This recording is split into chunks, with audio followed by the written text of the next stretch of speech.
নমস্কার আমার আপনজনেরা, রুদ্রবার্তে আপনাদের সকলকে স্বাগত জানাই। আমি রুদ্রপ্রসাদ ব্যানার্জি। ভবানীপুরে পা রাখলেন শুভেন্দু অধিকারী, আর রাখার সঙ্গে সঙ্গে বোঝা যাচ্ছে যে সেখানে মমতা বন্দ্যোপাধ্যায়ের পায়ের তলার জমি বা ভোটের জায়গাটা কার্যত শেষ। মানে ভোট শেষ হয়ে গেল মমতা বন্দ্যোপাধ্যায়। কার্যত যেদিন থেকে মমতা বন্দ্যোপাধ্যায় 2021 সালে ঘোষণা করেছিলেন যে ভবানীপুর যদি বড় বোন হয়, ছোট বোন হচ্ছে নন্দীগ্রাম বা ওই টাইপের কিছু আর কি, তা আমি যদি নন্দীগ্রামে দাঁড়াই কি হবে।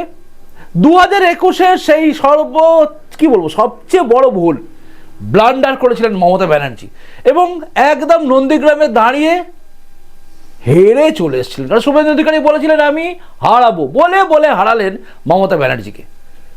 2026-এ মমতা বন্দ্যোপাধ্যায় নিজের সেফ সিট মানে ভবানীপুর, সেই ভবানীপুরে ভেবেছিলেন জিতব, কিন্তু শুভেন্দু অধিকারী শুরু থেকেই বলে আসছিলেন যে 26-এ মমতা বন্দ্যোপাধ্যায়কে ভবানীপুরেও হারাবো।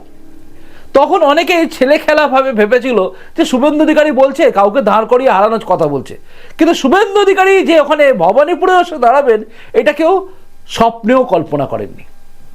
মমতা বন্দ্যোপাধ্যায় হয়তো ভেবেছিলেন যে শুভেন্দু অধিকারী এখানে আসবে না। তিনি নন্দীগ্রামেতে কার্যত কোনো বড় প্রার্থীও দেননি, মানে ভালো বলিষ্ঠ কেউ হেভিওয়েট প্রার্থী নেই। নন্দীগ্রামটা সবাই বলছে, যারা রাজনৈতিক বিশ্লেষক আছেন তারা সবাই বলছেন নন্দীগ্রামটা কার্যত ওয়াকওভার দিয়ে ফেলেছেন। মানে মমতা বন্দ্যোপাধ্যায় কি প্ল্যান করলেন বা তার ওই প্যাকানি কি আছে আইপ্যাক যে কি প্ল্যান করলো ভগবান জানে। আমার মনে হয় আইপ্যাক তারাও মনে হয় তৃণমূলকে এবার প্যাক করে পাঠিয়ে দেবে, তাই প্ল্যান সমস্ত ভেস্তে গেছে। শুভেন্দু অধিকারী কার্যত একদম ভবানীপুরে যে আজকে পা দিয়েছেন না, কার্যত সব শেষ হয়ে গেছে।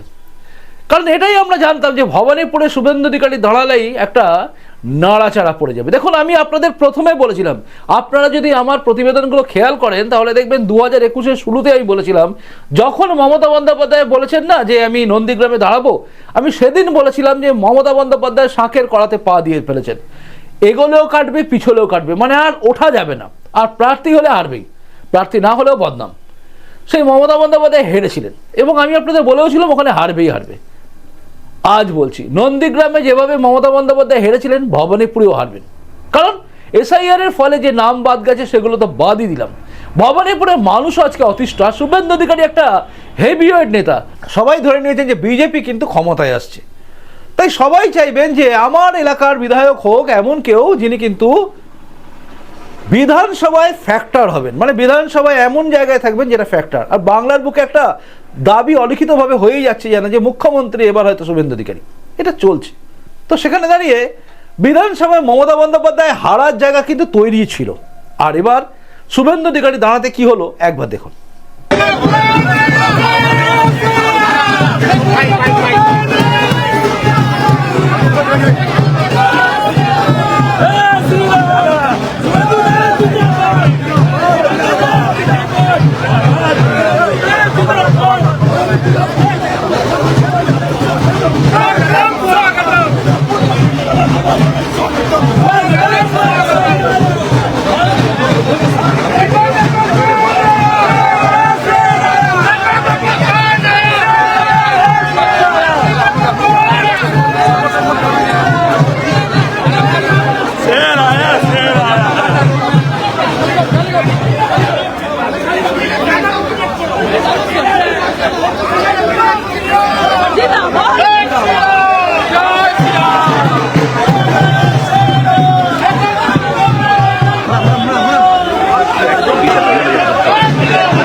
ঢাকঢোল সমস্ত কিছু নিয়ে নেমে পড়েছেন কিন্তু শুভেন্দু অধিকারীর সঙ্গে বিজেপি কর্মীরা। বিজেপির কর্মীরা কিন্তু ওখানে চাঙ্গা। দেখুন, আর কেউ দাঁড়ালে কি হতো না হতো জানি না, কিন্তু বিজেপি কর্মী এবং সাধারণ মানুষ কিন্তু চার্জড। আজকে শুভেন্দু অধিকারী যে কথাগুলো বলছিলেন না, একবার শুনুন।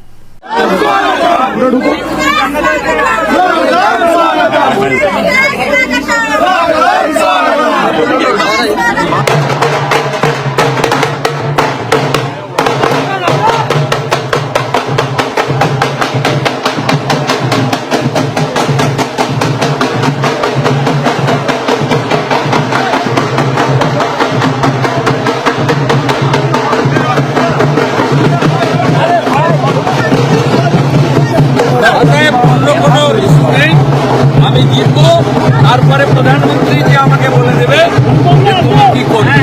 আগে মমতা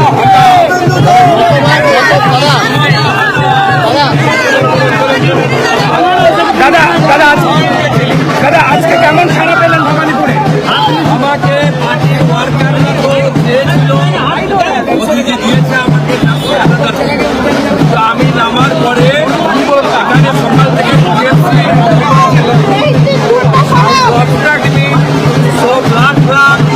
এটা করার জন্য আমি আসার আগে পালিয়েছি। আর দ্বিতীয়, আমি নামার পরে সরকার ট্যাক্সি চালক, ছোট দোকানদার, মার্কেট বলছে মমতা তার ভাইদের অত্যাচারে আমরা অতিষ্ঠ, আপনি বাঁচান। আমি ওদের মোবাইল নাম্বার দিয়ে দিয়েছি, আমার বাঁচানোর জন্য আমার একবার হারিয়ে দেব। আমি বিবেকানন্দ বলেছেন প্রাচীন কালে যারা ধর্ম মানে তাদেরকে, ধর্ম মানে না তাদেরকে বলা হতো না। আর আধুনিক কালে বলা হয় যার সেলফ কনফিডেন্স আছে সেই হচ্ছে আর আমার সেলফ কনফিডেন্স আছে। আমি স্বামীজির মন্ত্র চোরই গতি বলে মমতা ব্যানার্জিকে এখানে হারাবো। আমি পরিবারের সদস্য, আমার দীর্ঘ রাজনৈতিক 33-34 বছরের অভিজ্ঞতা। আমি জনগণের সঙ্গে থাকি, মানুষ পরিবর্তন করবে। নরেন্দ্র মোদীজির আশীর্বাদ জন্য বিজেপি। শুনলেন, কার্যত তিনি কিন্তু পরিষ্কার করে বলে দিলেন আমি বাঁচাতে এসেছি। এই কথাটা আমার কিন্তু খুব ভালো লেগেছে, কারণ ট্যাক্সি ড্রাইভার থেকে শুরু করে সবাই অতিষ্ঠ হয়ে আছেন।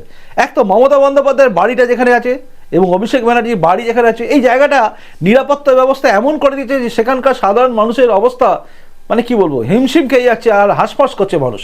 বাড়ির লোকজন আসবে তাও পারে না, রাত্রিবেলা কেউ যাবে সে জায়গাও নেই। এত ভিআইপি ব্যাপার করে ফেলেছে, সিকিউরিটি ব্যাপার করে ফেলেছে চিন্তার বাইরে। এর আগে মুখ্যমন্ত্রী ছিলেন বুদ্ধদেব ভট্টাচার্য, তার বাড়ির সামনে এরকম আমরা দেখিনি না। জ্যোতি বসুর বাড়ির সামনে বা জ্যোতি বসুর আশেপাশে যিনি থাকতেন সেখানে আশেপাশে এত সিকিউরিটি ছিল না। মমতা বন্দ্যোপাধ্যায় যেন জনগণের থেকে কবেই বিচ্ছিন্ন হয়ে গেছে, তাই সিকিউরিটির পরিবেষ্টিত হয়ে থাকা ভালোবাসেন।